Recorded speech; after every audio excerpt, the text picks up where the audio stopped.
नमस्कार विद्यार्थी मित्रांनो, स्वागत आहे सर्वांचं विदर्भ आयएस अकॅडमीच्या ऑनलाईन प्लॅटफॉर्मवर। आणि जो तुमचा कायदा आहे बृहन्मुंबई, ॲक्च्युअलमध्ये याला बृहन्मुंबई महानगरपालिका अधिनियम असं बनत नाही, या कायद्याचं नाव आहे मुंबई महानगरपालिका अधिनियम। याचा पूर्वीचा एक भाग घेतला होता आपण व्याख्यांच्या संदर्भात। आता एक भाग 2 म्हणजे या कायद्याचा जो भाग 2 आहे त्याच्यामध्ये महानगरपालिकेची रचना असा मुद्दा दिला आहे। तर त्यामध्ये आपण काय करतोय, त्यामध्ये आज पार्ट 2 बघतोय। सुरुवातीला सांगू इच्छितोय की बीएमसीच्या निरीक्षक पदासाठी जे 50 गुण आहेत, म्हणजे 50 प्रश्न आहेत, 100 गुण संख्या ही बीएमसीच्या कायद्यावर आहे। आणि त्या संदर्भात आपण बृहन्मुंबई महानगरपालिका अधिनियम म्हणजे मुंबई महानगरपालिका अधिनियम 1888 बॅच जो हे केली आहे। ही बॅच 27 सप्टेंबर 2024 पासून चालू झाली आहे। ही बॅच तुम्ही एक तर ऑनलाईन बघू शकता, म्हणजे दररोज लाईव्ह लेक्चर बघू शकता, 7:30 ते 9:30 दरम्यान दररोज लाईव्ह होतंय, ठीक आहे। आणि दुसरं, जर ज्या विद्यार्थ्यांना लाईव्ह जमत नसेल त्यांच्यासाठी रेकॉर्डेड फॉर्ममध्ये व्हिडिओ आहेत, ते अनलिमिटेड टाइम वॉच करू शकतात। आणि ही बॅच तुमची कधीपर्यंत असेल, याची व्हॅलिडिटी असेल एक्झामपर्यंत। सो त्याच्यामुळे सर्व सिलेबस तुमचा क्लासरूममध्ये पाठ करून घेण्याची जबाबदारी माझी, अशी ही बॅच आहे। ही बॅच तुम्ही प्ले स्टोरवरून खरेदी करू शकताय, ठीक आहे। चला आता सुरुवात करूया आपण, ते म्हणजे प्रकरण 2। आता एक लक्षात ठेवायचं, या कायद्याचं प्रकरण 2 जे आहे हे प्रकरण 2 फार मोठं प्रकरण आहे। आता मोठं प्रकरण का आहे, कारण की बीएमसीच्या ज्या सगळ्या निवडणुका वगैरे आहेत त्या संदर्भात इथं कारवाई केलेली आहे। इथं काय सांगितलं आहे की बीएमसी ही जी बॉडी आहे ही बॉडी कशा प्रकारची आहे। आणि एक लक्षात ठेवायचं की कायदे जे असतात ना, कायदे, आता हे तुम्हाला कलम 4 पाठ करायचं आहे, तर याला ABCD मधले अंक पाठ करायचे। फॉर एक्झाम्पल मला सांगा ABCD मधला चौथा अंक कोणता आहे, D। मग D चा कोड आपण इथं काय करतो, डोळे। D चा काय करतोय कोड, डोळे। असे युनिक कोड बनवायचे। हे कोड बनवले की तुमच्या लक्षात येतं की महानगरपालिकेचे डोळे कोणते असतात, किंवा महानगरपालिकेमध्ये डोळ्यानं काय काय दिसतंय, तर प्राधिकारी दिसतात। महानगरपालिकेची बिल्डिंग आहे, तिथं तुम्ही गेलेत तर तुमच्या डोळ्यांना सुरुवात पहिले काय दिसतंय, तर ते दिसतंय तिथले प्राधिकारी।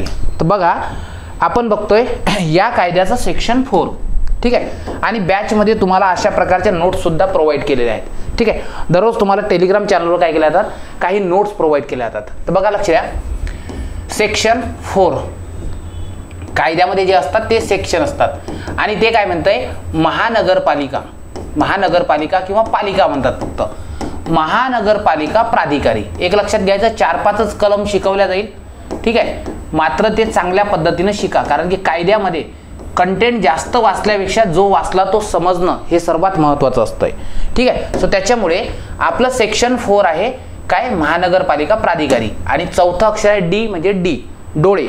डोळ्यानं काय दिसतंय तुम्हाला, प्राधिकारी दिसतात। तर एक लक्षात ठेवायचं, महानगरपालिकेमध्ये 9 प्राधिकारी हे सर्वात महत्त्वाचे असतात। तर सर्वात पहिलं ते असतं महानगरपालिका। महानगरपालिका म्हणजे काय, या कायद्याने जी इमारत उभी केली आणि जी संस्था निर्माण केली त्याला महानगरपालिका म्हणून पहिला प्राधिकारी काय, महानगरपालिका। मग महानगरपालिकेमध्ये जे सगळे लोक बसतात, जे सगळे ऍक्टिव्हिटी चालतात ते आहे प्राधिकारी। नंबर 2, मला सांगा महानगरपालिकेमध्ये राजकीय प्रमुख कोण असतो, राजकारणामधून आलेला प्रमुख कोण असतो, तर सर तो असतोय महापौर। कोण असतोय, महापौर, म्हणून मग महापौर। मला सांगा महानगरपालिकेत आलेला, ठीक आहे, त्या ठिकाणी प्रशासकीय प्रमुख कोण असतात, तर ते असतात बीएमसीचे आयुक्त, म्हणून तिसरे कोण झालेत, बीएमसीचे आयुक्त। बरं मला सांगा बीएमसी क्षेत्रात वीज पुरवठा आणि इलेक्ट्रिसिटी सप्लायसाठी म्हणजे इलेक्ट्रिसिटी आणि वाहतुकीसाठी कोणतं प्राधिकरण आहे, तर त्याचं नाव आहे बेस्ट। बेस्ट म्हणजे काय, बेस्ट म्हणजे या ठिकाणी Bombay electricity supply and transportation, म्हणजेच बृहन्मुंबई वीज पुरवठा। बघा बेस्टचा फुल फॉर्म काय होतो पोरांनो, बेस्टचा फुल फॉर्म होतोय की बृहन्मुंबई म्हणजे बॉम्बे इलेक्ट्रिसिटी म्हणजे वीज पुरवठा, ठीक आहे, इलेक्ट्रिसिटी सप्लाय वीज पुरवठा, आणि परिवहन म्हणजे ट्रान्सपोर्टेशन। म्हणून बीएमसी क्षेत्रामध्ये वीज पुरवठा करण्यासाठी आणि तिथे लोकांना ट्रान्सपोर्टेशन वाहतूक व्यवस्था निर्माण करण्यासाठी बेस्ट निर्माण झाली। आणि या जो बेस्टचा हेड असतो त्याला काय म्हणतात, महाव्यवस्थापक। काय म्हणतात, महाव्यवस्थापक। म्हणून बीएमसीच्या प्राधिकाऱ्यामध्ये नेक्स्ट पद आहे महाव्यवस्थापक। बघा महानगरपालिका जी कायद्याने स्थापित केलेली संस्था आहे, महापौर जो राजकीय प्रमुख आहे, आयुक्त जे प्रशासकीय प्रमुख असतात, बेस्ट जो बृहन्मुंबई वीज पुरवठा आणि परिवहन उपक्रम त्याचा महाव्यवस्थापक, आणि काही समित्या असतात ज्याच्या मार्फत आपली बीएमसी काम करते. फॉर एक्झाम्पल एक सर्वात महत्त्वाची समिती असते जिला आपण स्थायी समिती म्हणतो. स्थायी समिती म्हणजे स्टँडिंग समितीला म्हणतात. त्यानंतर एक आणखी समिती असते जिला सुधार समिती म्हणतात. ठीक आहे, सुधार समिती. त्यानंतर आणखी एक समिती असते, ठीक आहे, ज्याला म्हणतात काय, बेस्ट समिती. हे बघा, तो बेस्टचा आयुक्त आहे, महाव्यवस्थापक. ही बेस्टची समिती आहे. बेस्टची समिती म्हणजे बेस्टच्या संदर्भात मॅनेजमेंट करण्यासाठी एक कमिटी असते, त्याला बेस्टची समिती म्हणतात. Bombay electricity supply and transportation समिती, सुधार समिती, स्थायी समिती. एक राहते ती म्हणजे शिक्षण समिती. एक काय राहते, एक राहते ती म्हणजे शिक्षण समिती, जे शिक्षणाच्या संदर्भात सगळ्या ऍक्टिव्हिटी करते.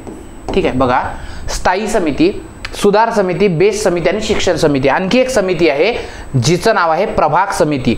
2-4 वार्ड मिळून एक समिती निर्माण केल्या जाते जी वार्डचे समस्या जाणून घेण्या संदर्भात असते.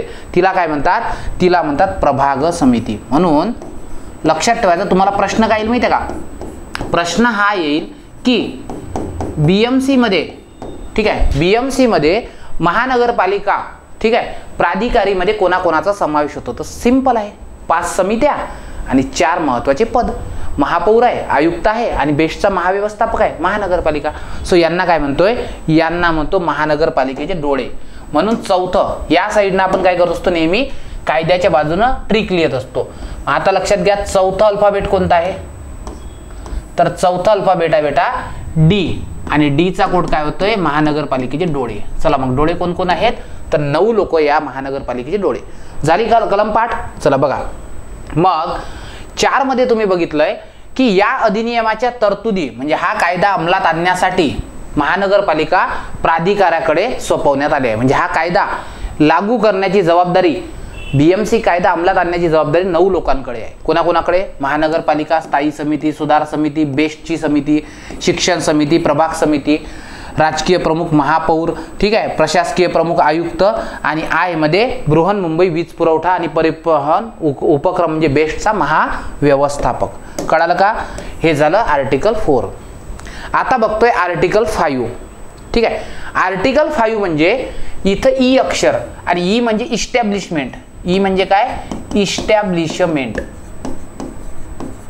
आता इस्टॅब्लिशमेंट म्हणजे काय, इस्टॅब्लिशमेंट म्हणजे महानगरपालिकेची रचना. महानगरपालिका कशी तयार होते, तर एक लक्षात ठेवायचं, आपली जी महानगरपालिका आहे, तर या महानगरपालिकेबद्दल थोडं तुमचं जीएस कंप्लीट करून देतोय. ठीक आहे, तर लक्षात घ्यायचं, कायदा काय करावा लागत असतो, कंपाईल करून शिकावा लागत असतो, कंपाईल करून. म्हणून कदाचित या लेक्चरमध्ये 2-3च कलम शिकून होतील. 2-3ही कलम व्यवस्थित शिका, कारण की ते कलम तुमचा सगळा डेकोरम मेंटेन करतात. ठीक आहे, आलंय का लक्षात. तर बघा, आपण शिकतोय सेक्शन 5. म्हणजे असं मी ते प्रॉमिस तुम्हाला करू शकत नाही की सर एका तासात विषय खल्लास, इथं नाही, कायद्यामध्ये नाही. ते करू शकलो असतो जर तुमची कायद्याची अंडरस्टँडिंग जीएस सारखी असती तर, की बाबा वाचून झालंय, 4-5 रिव्हिजन झाल्या सर कंप्लीट करा तर बघा इथं सांगितलं आहे 5वं कलम महानगरपालिकेची रचना. महानगरपालिका रचना. आधी या कलमांमध्ये काय आहे ते सांगतोय. ठीक आहे, आणि त्याच्यानंतर मग इतर गोष्टीवर आपण बोलू. तर बघा, महानगरपालिकेची रचना कशी होत असते. कोड काय आहे, आय आहे, आय फॉर इस्टॅब्लिशमेंट. तर बघा, आपल्या महानगरपालिकेच्या ज्या निवडणुका होत असतात ह्या दर 5 वर्षांनी निवडणुका होत असतात. ठीक आहे, आणि आपल्या महानगरपालिकेमध्ये जे नगरपालिका सदस्य असतात याला काय म्हणतात, याला आपल्या भाषेत म्हणतात पालिका सदस्य. पालिका सदस्य. आता पालिका सदस्य म्हणजे नगरसेवक, महानगरपालिकेचे सदस्य म्हणजे काय, नगरसेवक. ठीक आहे, लक्षात ठेवा पोरांनो, कायद्यामध्ये अशी तरतूद आहे की महानगरपालिकेमध्ये 2 प्रकारचे सदस्य असतात. ठीक आहे, पहिले सदस्य असतात ज्यांना तुम्ही काय म्हणताय, निर्वाचित सदस्य. निर्वाचित म्हणजे काय, जे निवडून आले, जे लोकांनी वार्डमधून निवडून दिले ते निर्वाचित. आणि ज्यांना महानगरपालिका प्रशासनाचं योग्य ज्ञान आहे असे नामनिर्देशित सदस्य. आले लक्षात. कोणकोणते असतात, 2 असतात. कोणकोणते, निर्वाचित आणि नामनिर्देशित. निर्वाचितलाच इंग्लिशमध्ये इलेक्टेड म्हणतात. इलेक्टेड म्हणजे लोकांनी निवडून दिलेले, इलेक्शन मधून जे निवडून आले ते इलेक्टेड, आणि नॉमिनेटेड म्हणजे नामनिर्देशित. मग यांच्या निवडणुका होत नाही, तर हे काय असतात, या ठिकाणी महानगरपालिका आयुक्तांनी स्वतःच्या रेफरन्सनं जवळचे घेतलेले लोक असतात. ठीक आहे, एक लक्षात ठेवायचं. मग हे सर लोक कोण असतात नामनिर्देशित, तर यांना काय म्हणतात, पालिका प्रशासनाचे म्हणजे महानगरपालिकेचं प्रशासनाचे, ठीक आहे, ज्ञान असणारे लोक. ठीक आहे, काय ज्ञान असणारे लोक. कळालं लोक, समजलं का बेटा. महापौराला समजा एखादा व्यक्ती असेल, तुम्ही पहिल्यांदाच महापौर होताय, तर तुम्हाला सपोर्ट करण्यासाठी कोणतरी लोक पाहिजे ना, तज्ज्ञ मंडळी. मग हे असे असतात. मग सगळेच नवे असतील तर त्यांना थोडी समजेल बीएमसीचं कामकाज कसं चालवावं लागतं असं. आणि एक लक्षात ठेवायचं, आपल्या महानगरपालिकेमध्ये 2023च्या सुधारणेनुसार, मी परत एकदा सांगतोय, 2023ला काय झाली आहे, सुधारणा झाली आहे. आणि या सुधारणेनुसार आपल्या बीएमसी मध्ये निर्वाचित सदस्य आहेत 227. किती आहेत, 227 सदस्य निर्वाचित आहेत. निर्वाचित म्हणजे 227 वार्ड आहे आणि प्रत्येक वार्डमध्ये एकच सदस्य आहे. म्हणून एक लक्षात ठेवायचं, आपल्या बीएमसी मध्ये एक सदस्यीय वार्ड आहे. आलं का लक्षात, एक सदस्यीय वार्ड याचा अर्थ काय होतो बाळांनो, की एका वार्डमध्ये एकच सदस्य आहे. नाही तर बाकी ठिकाणी, आता पुणे महानगरपालिका आहे, अमरावती आहे, पिंपरी चिंचवड आहे, इथं एका वार्डमध्ये 4 सदस्य असतात. वार्ड नंबर 1 तिथून 4 नगरसेवक. पण तसं नाही, बीएमसी मध्ये एका वार्डमध्ये एक सदस्य, म्हणजे 227 वार्ड असतील, 227 सदस्य. आणि नॉमिनेटेड सदस्य जे पहिले 5 होते त्यांची संख्या आता अलीकडे काय करण्यात आली, 10 इतकी करण्यात आली. म्हणून लक्षात ठेवायचं, बीएमसी मध्ये सध्याच्या घडीला किती सदस्य आहेत, बीएमसी मध्ये सध्याच्या घडीला तुम्हाला दिसतात 227 प्लस 10. ठीक आहे, डाऊट असेल सर आम्ही तर बाकी ठिकाणी ते शिकलोय, तर तुम्हाला डाऊट असेल तर मी सांगतोय, बघा हे बीएमसी कायद्यामध्ये नेहमी ज्या ज्या सुधारणा होतात, ठीक आहे, त्या सुधारणा काय करतो मी आपल्या टेलिग्राम ग्रुपवर टाकत असतोय. ठीक आहे, तर या टेलिग्राम ग्रुपवर एक मी काय केलं होतं, एक नोट शेअर केली होती. ठीक आहे, बघा इथं 3 फोटो शेअर केले. हे बघा, या फोटोमध्ये सरळ दिलाय की 2023ला अमेंडमेंट करण्यात आली आणि ज्यानुसार आता 5 नॉमिनेटेड काउन्सिलरच्या ऐवजी 10 नॉमिनेटेड काउन्सिलर असं 1888च्या 3ऱ्या कायद्यामध्ये अमेंड करण्यात आली. कळालं का. सो अशा प्रकारे काय आहे, अशा प्रकारे हे आहे. समजलंय. चला, म्हणून तुमच्या कायदा जो आहे, ठीक आहे, या कायद्याचं कलम बघा काय म्हणतंय. म्हणून तुम्ही शिकताय महानगरपालिकेची रचना. तर महानगरपालिकेमध्ये प्रभाग निवडणुकीमधून म्हणजे 227 प्रभागामधून 227 काय पालिका सदस्य निवडून आलेले असतील. दुसरं, महानगरपालिकेचे जे नामनिर्देशित करायचे आहेत असे पालिका प्रशासनाचं विशेष ज्ञान असणारे 5च्या ऐवजी 10 पालिका सदस्य असतील.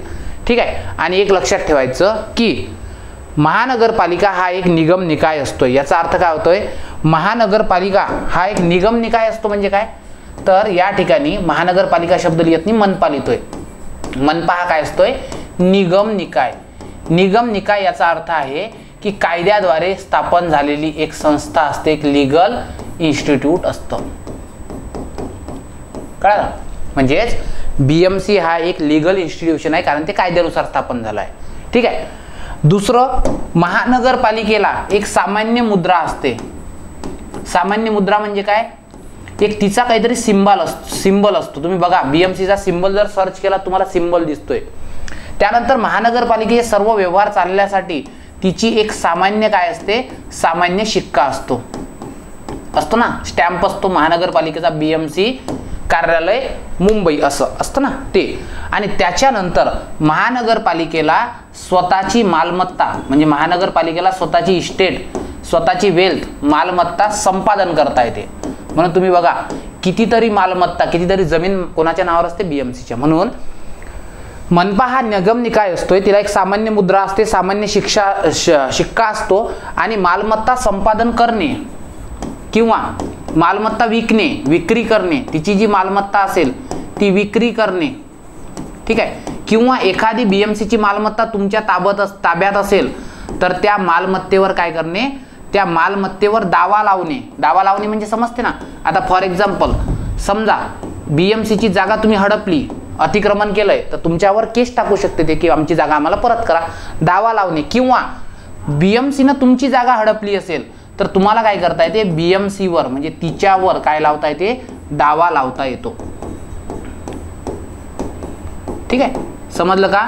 याला काय म्हणतात, निगम निकाय. म्हणून लक्षात ठेवायचं, महानगरपालिका हा एक निगम निकाय असतो, कारण तिला एक सिंबल आहे, एक शिक्का आहे, तिला मालमत्ता संपादन करता येते, विकता येते. तिला कोणाच्याही जर संपत्ती असेल तर त्यावर माझी आहे असा दावा लावता येतो.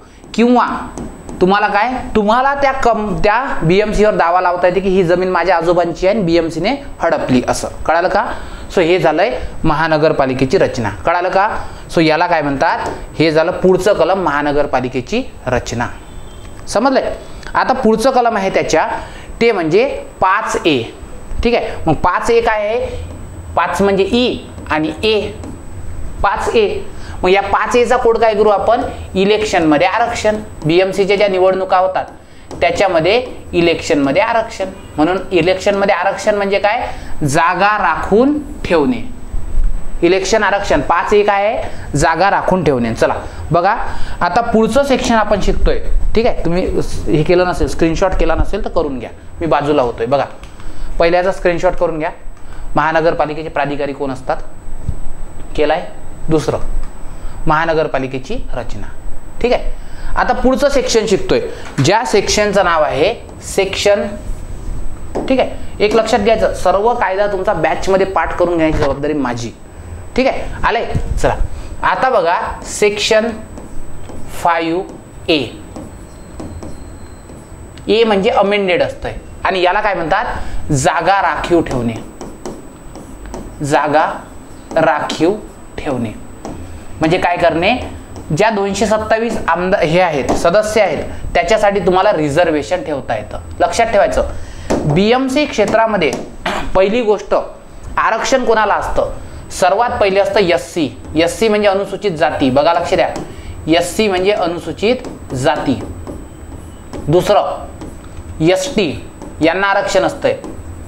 ठीक आहे, म्हणजे अनुसूचित जमाती, शेड्यूल्ड ट्राइब. ठीक आहे, त्यानंतर OBC, यांना आरक्षण असतंय. ठीक आहे, OBC म्हणजे इतर मागास वर्ग, इतर मागास वर्ग.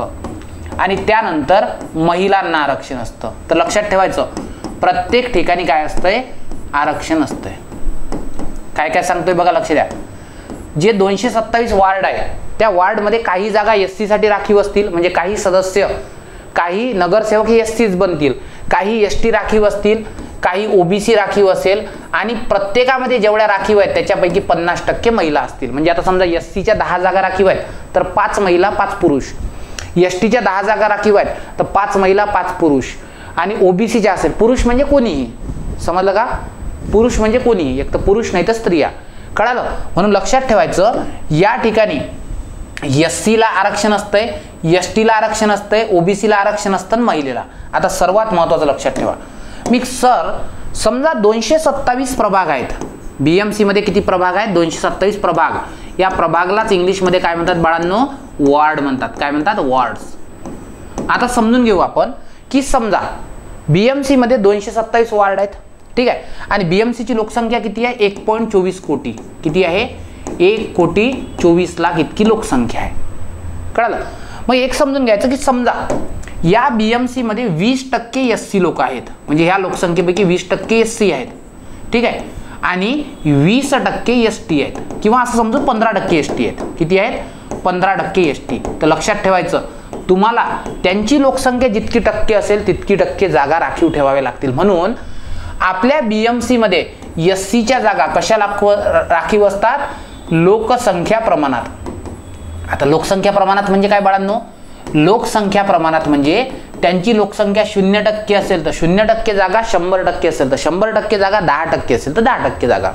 ठीक आहे, आलं का लक्षात. तसंच STच्या सुद्धा जागा किती असतात, लोकसंख्येच्या प्रमाणात. म्हणून बघा, मग आता असं प्रमाण असेल तर 20% जागा, 227 पैकी 20%, म्हणजे जवळपास 23 जागा SC राखीव, आणि 15% म्हणजे मी उदाहरणार्थ सांगतोय बरं, याला सिरियस नका घेऊ.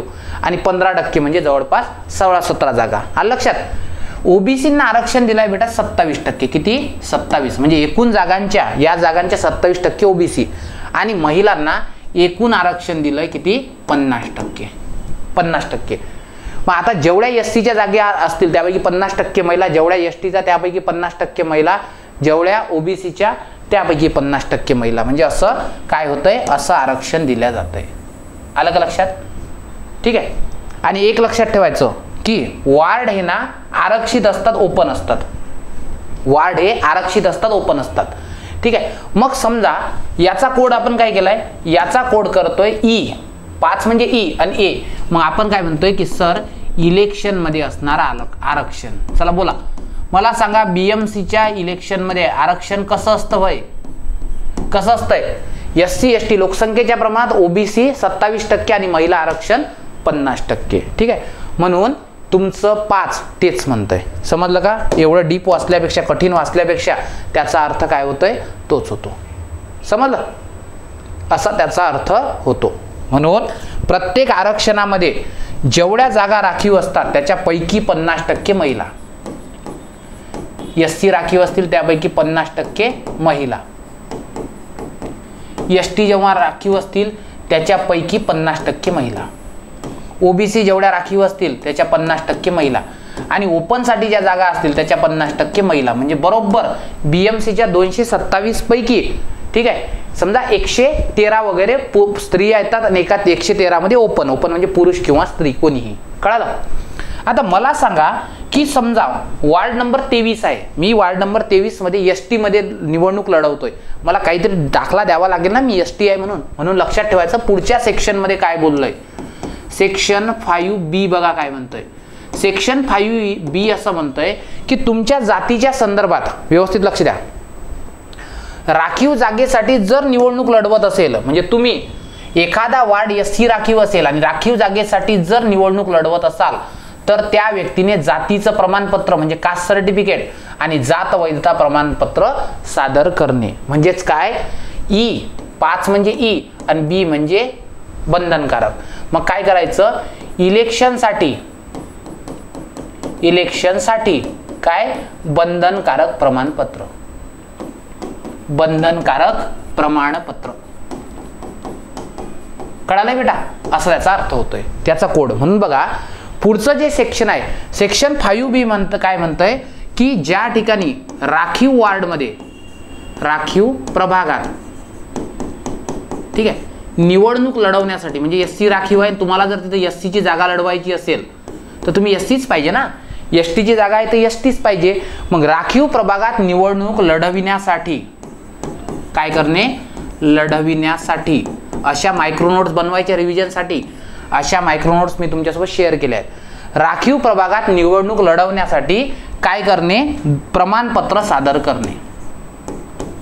प्रमाणपत्र काय करणे? सादर करणे. कळाले? आता लक्ष द्या की सर मग कोणकोणते प्रमाणपत्र? तर बघा, सर्वात पहिले जर तुम्हाला निवडणूक लढवायची आहे, समजा एखादा वार्ड हा एससी एसटी किंवा ओबीसी जर राखीव असेल तर तुम्हाला काय करावं लागतं? 2 कागदपत्र. आता फॉर एक्झाम्पल बीएमसीची जाहिरात निघाली निरीक्षकसाठी, तर तुम्ही एससी आहात, एसटी या ओबीसी आहात, त्यासाठी काही ना काही जातीचा दाखला जोडला ना, तसंच इथं लागेल. म्हणून बघा सर्वात पहिले जेव्हा तुम्ही निवडणूक अर्ज भरता, म्हणजे नॉमिनेशन फॉर्म भरताय, म्हणजे निवडणूक अर्ज भरणे, नॉमिनेशन फॉर्म जेव्हा भरता तेव्हा तुम्हाला कंपल्सरी काय द्यावं लागतं? Caste certificate. काय? Caste certificate. आलं लक्षात? फॉर्म भरतानाच. आणि जेव्हा तुम्ही निवडून याल, ठीक आहे, निवडून, ठीक आहे, जेव्हा तुम्ही निवडून आल्यास, जर आले निवडून तर बरं, निवडून आल्यास तुम्हाला विदिन 6 मंथ म्हणजे 6 महिन्याच्या आत, ठीक आहे, तुम्हाला काय करावं लागेल? त्या ठिकाणी कास्ट व्हॅलिडिटी द्यावी लागेल. म्हणजे कास्ट व्हॅलिडिटी सोबतच दिली पाहिजे असं नाही. काढली असेल तर फार बेटर, नसेल तर तुम्ही काय करा, तुम्हाला त्या ठिकाणी निवडून आल्यानंतर 6 महिन्याच्या आत काय करावी लागते, कास्ट व्हॅलिडिटी, ठीक आहे, द्यावी लागते. नाही दिली तर तुमची जागा खाली होते. म्हणून तुम्ही SC हा, OBC हा, ST आहे, कशावरून लक्षात येते, यावरून. म्हणून बघा 5 म्हणजे इलेक्शन, 5 म्हणजे E फॉर इलेक्शन आणि B फॉर बंधनकारक. इलेक्शनसाठी बंधनकारक काय करणे, प्रमाणपत्र. आणि एक मुद्दा इथंच क्लिअर करतोय, लक्षात घ्यायचं, जेव्हा तुम्ही SC ST OBC या महिला यासाठी जर तुम्ही अर्ज करत असाल, यासाठी फॉर्म भरत असाल, तर तुम्हाला जे डिपॉझिट असतं, डिपॉझिटला काय म्हणतो आपण, अनामत रक्कम. ही अनामत रक्कम असते 5,000 रुपये, 2,500. किती, 2,500. आणि जर तुम्ही ओपनमध्ये जर फॉर्म भरत असाल तर तुम्हाला असते 5,000 रुपये. किती, 5,000 रुपये. म्हणून बघा, जर एखादा वार्ड हा SC ST OBC किंवा महिलासाठी राखीव असेल तर त्यांचं जे अनामत रक्कम आहे हे निम्मी असते, अर्धीच असते. आणि ओपनसाठी अनामत रक्कम असते किती, ते म्हणजे 5,000 रुपये. कळालं का, लिहून घ्या, मी बाजूला होतोय.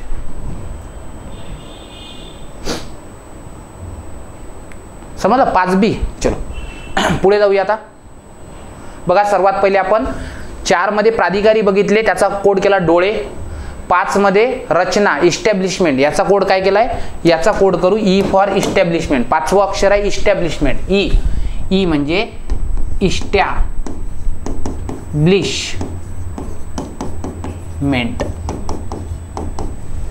ठीक आहे, झालंय. त्याच्यानंतर पुढे बाळांनो, पुढे ते आपण बघितलं 5 आणि 5A आणि 5B. ठीक आहे, समजलंय. चलो, समजलं का मग 5B. तर काय सांगितलंय की जर वैधता प्रमाणपत्राची असेल तर 6 महिन्याच्या आत त्यांना दिले तरी चालते. आता आहे 6 मध्ये आहे, सेक्शन 6 मध्ये महानगरपालिकेची मुदत. आता निवडणुका झाल्यानंतर सगळे एका वेळेस 227 सदस्य निवडून आले तर त्यांचा कालावधी किती असेल, म्हणजे महानगरपालिकेची मुदत. म्हणून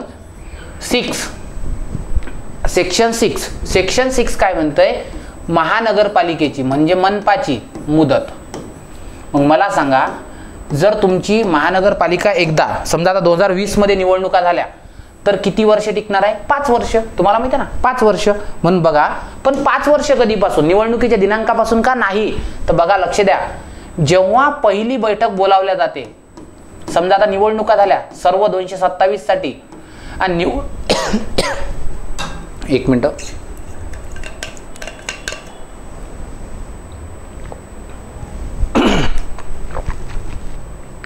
निवडणुका झाल्या, ठीक आहे. निवडणूक झाल्यानंतर सर्व लोक निवडून आले, ठीक आहे. निवडून आल्यानंतर जी पहिली बैठक असते, सर्व लोक नाही काय, जे निवडून आले त्यांची पहिली बैठक, तर त्या पहिल्या बैठकीच्या नियत दिनांकापासून, नियत दिनांक म्हणजे ठरवलेला दिनांक, पहिल्या बैठकीच्या नियत दिनांकापासून जी पहिली बैठक आहे, पहिल्या बैठकीचा जो ठरवलेला दिनांक आहे, समजा आज ठरवला तर आजपासून 5 वर्ष, पहिल्या बैठकीच्या नियत दिनांकापासून किती वर्ष, 5 वर्ष मुदत असेल. म्हणून बघा, जर BMC ची निवडणूक झाली आणि त्याची निवडणुकीनंतर जी पहिली बैठक बोलावली तिथून ते 227 सदस्य 5 वर्ष काम करणार आहे, याला काय म्हणतो, मनपाची मुदत. बरं मला सांगा, 5वं अक्षर काय आहे बेटा, 5वं अक्षर अल्फाबेटमध्ये काय आहे, 6 आहे, F आहे, F, सॉरी 6वं, सेक्शन 6 6वं अक्षर काय, F चा कोड काय करू, F चा कोड करू 5 इयर. मग 5 इयर म्हणजे काय, की मनपाची मुदत ही बैठकीपासून, पहिल्या बैठकीपासून 5 वर्ष असेल. आता हे महानगरपालिकेची, ठीक आहे, बैठक समजा मुदत. आता सेक्शन जे 6A आहे, 6A इथं आहे सदस्यांची मुदत. सदस्यांची मुदत म्हणजे काय, समजा पवन सर जर 2020 मध्ये सदस्य निवडून गेले तर पवन सरांची मुदत किती, तर ऑब्वियस जेवढी महानगरपालिकेची मुदत तेवढीच, म्हणजेच पवन सरांची मुदत सुद्धा पहिल्या बैठकीपासून किती असेल, पहिल्या बैठकीपासून 5 वर्ष असेल. म्हणजे जेवढी महानगरपालिकेची मुदत तेवढीच माझी. समजलंय. म्हणून लिहायचं इथं की पवन सरांचा म्हणजे नगरसेवकांचा, जे जे निवडून आले ते, ठीक आहे. तर जितकी किंवा जेवढी मनपा मुदत असेल, जेवढी मनपा मुदत असेल तितकीच काय असेल बेटा, तितकीच सदस्याची मुदत असेल. काय असेल? तितकीच सदस्याची मुदत असेल. पाठ करून घेतो कायदा, डोंट वरी, काहीच टेन्शन नका घेऊ तुम्ही. ठीक आहे, म्हणजे याचा अर्थ असा होतोय की जेवढी या मनपाची आहे मुदत तेवढीच काय असेल? पालिका सदस्याची. मग मनपा जर 5 वर्ष काम करेल तर पालिका सदस्य सुद्धा किती वर्ष काम करणार आहे? 5. मग सर हे कसं लक्षात ठेवायचं? 6 वरून तर समजलं की बाबा 5 इयर कालावधी असेल. मग आता ए म्हणजे काय? ए म्हणजे तिथला सदस्य, BMCचा सदस्य हे आपल्या आमदाराच्या बरोबरीचा असतोय. एखाद्या ठिकाणी आमदार होणं का BMC मध्ये सदस्य होणं का सेमच आहे. म्हणून 5 इयर, पण कोणाचे? आपल्या आमदाराचे. कोणाचे? आमदार. आमदार म्हणजेच कोण? तुमचे नगरसेवक. कळालं का? आलं. म्हणून काय? F मध्ये 5 इयर BMCचे आणि FA मध्ये 5 इयर सदस्याची मुदत. कळालं? म्हणून बघा, महानगरपालिकेची मुदत पहिल्या बैठकीसाठी नियत केलेल्या दिनांकापासून 5 वर्षाच्या आत असते. ठीक आहे. 6वं कलम रद्द. 6A जे आहे हे आहे त्यांची काय? पदावधी. तर पालिका सदस्यांचा पदावधी महानगरपालिकेच्या मुदतीबरोबर समाप्त होईल. म्हणजे जेवढी BMCची मुदत तेवढीच पालिका सदस्याची. आता आहे 6B. 6B म्हणजे काय? महानगरपालिकेची रचना करण्यासंदर्भात निवडणूक. आता हे व्यवस्थित समजून घ्या. ठीक आहे. काय होतंय? पुढचं सेक्शन आहे section 6B. A for A for आमदार, B म्हणजे B. सांगतो B म्हणजे काय? B म्हणजे की समजा मागच्या वेळेस तुम्ही सदस्य होते. बघा, मागची निवडणूक झाली. आपण एक उदाहरण घेऊ. मागच्या वेळी निवडणूक झाली BMCची 2017 ला निवडणूक झाली. ठीक आहे. आणि तो पहिला बैठकीचा दिनांक होता 1 जानेवारी 17. मग 1 जानेवारी 17 पासून तुमचा कालावधी किती असेल? 5 वर्ष असेल. आणि ऑब्वियस 5 वर्ष कधी होणार आहे? ते होणार आहे 1 जानेवारी 22 ला. कळाल ना? आणि या ठिकाणी तुम्ही नगरसेवक होते. ठीक आहे. कोण होते? यू. तुम्ही काय होते? नगरसेवक. मग मला सांगा की बेटा आता तुमचे 5 वर्ष संपल्यावर डबल निवडणुकाने घ्याव्या लागतील का? निवडणुका घ्याव्या लागतील ना. मग सर दुसऱ्या ज्या निवडणुका येतील म्हणजे हे 5 वर्षानंतर दुसरे सदस्य निवडून येतील किंवा तेच डबल येतील. तर अशा वेळेस तुम्हाला निवडणुका कधी घ्यावी लागेल? निवडणूक घ्यावी लागेल हे जे पहिले सदस्य आहे. ठीक आहे. पूर्वीचा सदस्य म्हणजे पूर्वीचे जे सदस्य आहेत या पूर्वीच्या सदस्यांचा कालावधी संपण्यापूर्वी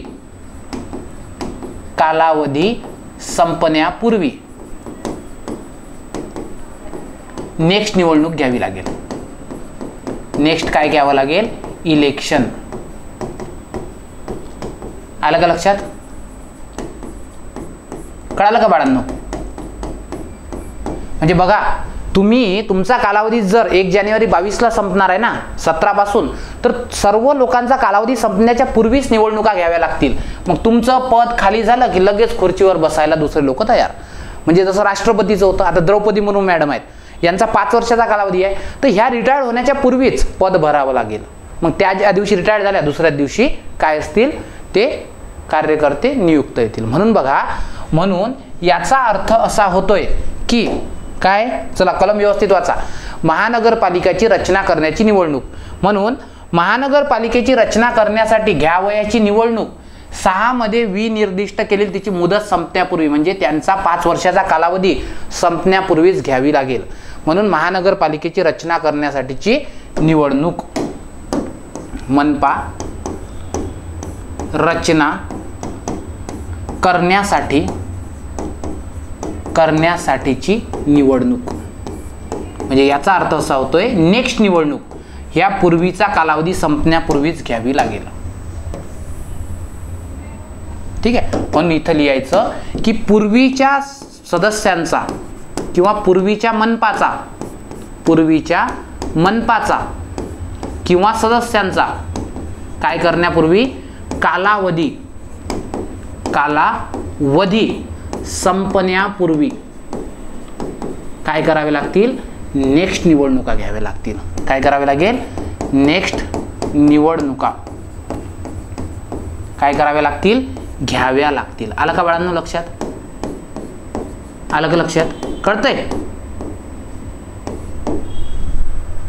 क्लिअर इथपर्यंत समजलंय? मग आता सर हे कसं लक्षात ठेवायचं? आता 5 इयरचे 3 कलम झाले हे समजलो.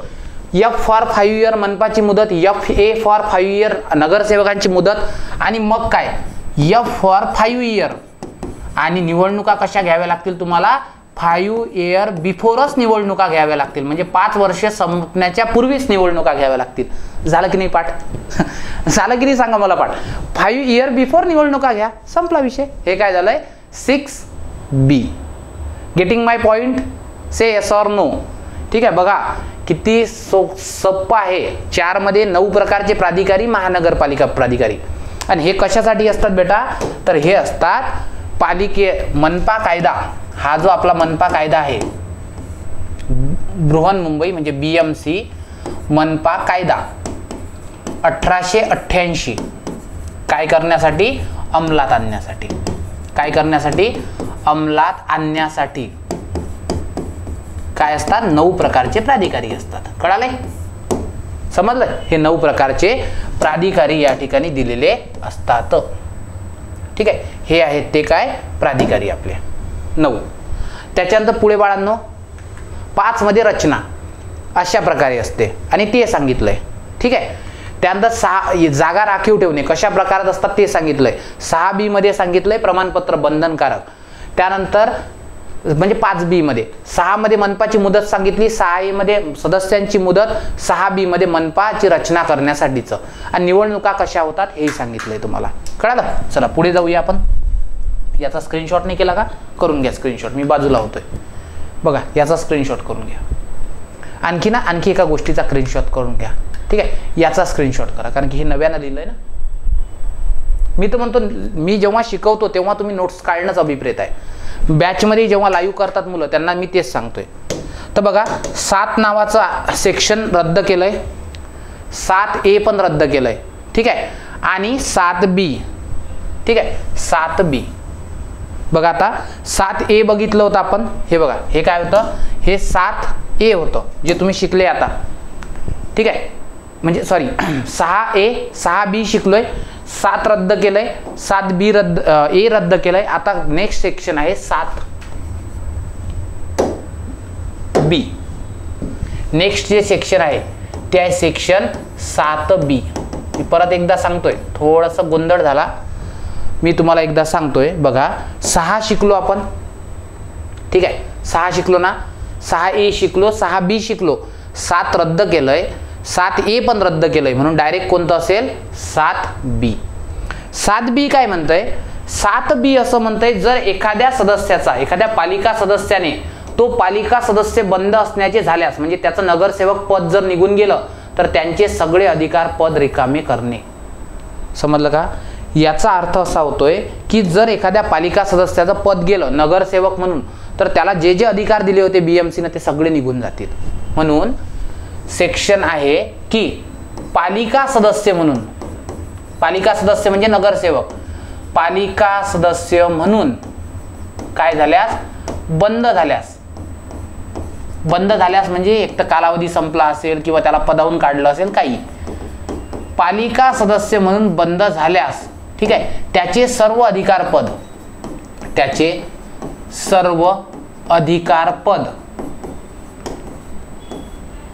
काय होणे? बंद होणे. लक्षात? बंद होणे म्हणजे याचाच अर्थ असा होतोय की जर तुमचं नगरसेवकाचं पद गेलं तर तुम्हाला नगरसेवक म्हणून मिळालेले सगळेच्या सगळे अधिकार काय होतात? रद्द होतात. मग आता तुम्ही त्या नगरसेवकाच्या खुर्चीवर बसू शकता का? नाही. मीटिंगला जाऊ शकता का? नाही. तुम्ही जर एखाद्या समितीचे सदस्य होते राहू शकता का? नाही. कारण की तुम्ही नगरसेवकच राहिले नाही तर मग अर्थ हेच बनत नाही ना, पॉइंटच बनत नाही. म्हणून 7B, 7 म्हणजे असते बेटा G for gate, G for gate, ठीक आहे, आणि B म्हणजे बाहेर. आपल्याला काय सांगतात साहेब? बघा आता तुम्ही सदस्य राहिले नाही, आता तुम्ही गेट बाहेर राहा. तुम्हाला आता नगरसेवकाच्या चेंबरमध्ये येण्याचा अधिकार नाही, कोणत्या समितीत जाण्याचाही अधिकार नाही. म्हणून याचा एक फनी ट्रिक करतोय आपण. 7B गेट बाहेर, पालिका सदस्य म्हणून बंद झाल्यास त्याचे सर्व अधिकार पद रद्द होतील. म्हणून 7B काय म्हणतोय? 7B असं म्हणतोय की जर त्याला जर तुम्ही सदस्य म्हणून काढलं तर त्याला जो कोणत्या समितीवर तो सदस्य होता त्या समितीमध्ये उपस्थित राहण्याचे त्याला अधिकार नाही आहेत. कळालं? समजलं का? आलंय. आणि एक लास्ट सेक्शन शिकतोय आता, ते म्हणजे 8. ते म्हणजे 8 काय म्हणते, एक व्यक्ती किती वेळा निवडून येऊ शकतो. पालिका सदस्य म्हणून बंद झालेल्या व्यक्ती पुन्हा पात्र होणे, म्हणजे एकदा जर नगरसेवक पद गेलं तर परत तो 5-5 वर्षांना किती वेळा होऊ शकतोय. म्हणून 8वं अक्षर आहे यच. यच म्हणजे काय आहे, त्याचा हक्क आहे. काय हक्क आहे? पुनर्नियुक्तीचा. म्हणजे एक व्यक्तीचं पद जर गेलंय तो कितीही वेळा पुनर्नियुक्त होऊ शकतोय. म्हणून हक्क कशाचा? पुनर्नियुक्तीचा. चला बोला आता काय बेटा, आता आहे सेक्शन 8. काय आहे? सेक्शन 8. चला बोला सेक्शन 8 काय म्हणेल की पालिका सदस्य म्हणून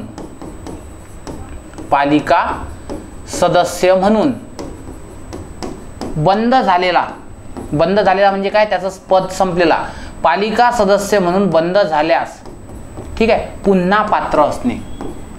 पुन्हा काय असणे? पुन्हा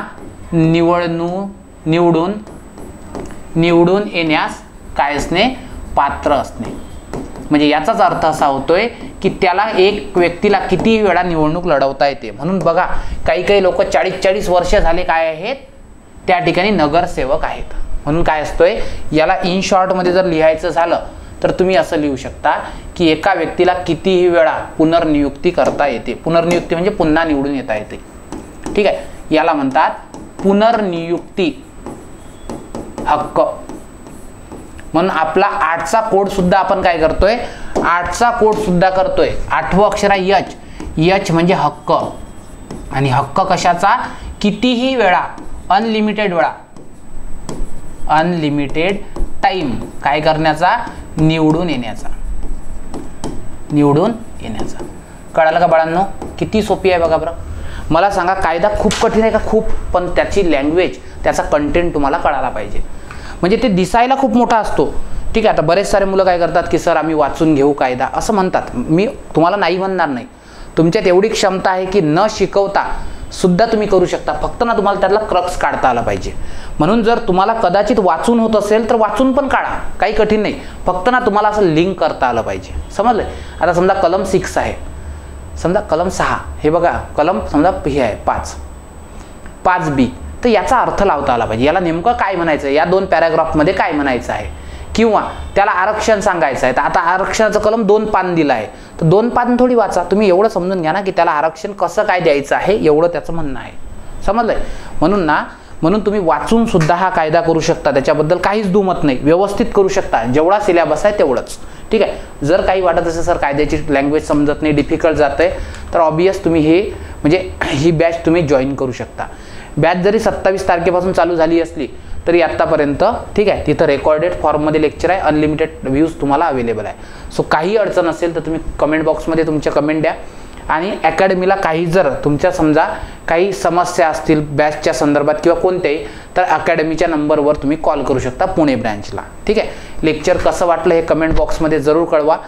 नवीन पार्टची गरज आहे का ते सुद्धा सांगा. तोपर्यंत सर्वांना थँक्यू, टाटा, बाय बाय, जय हिंद.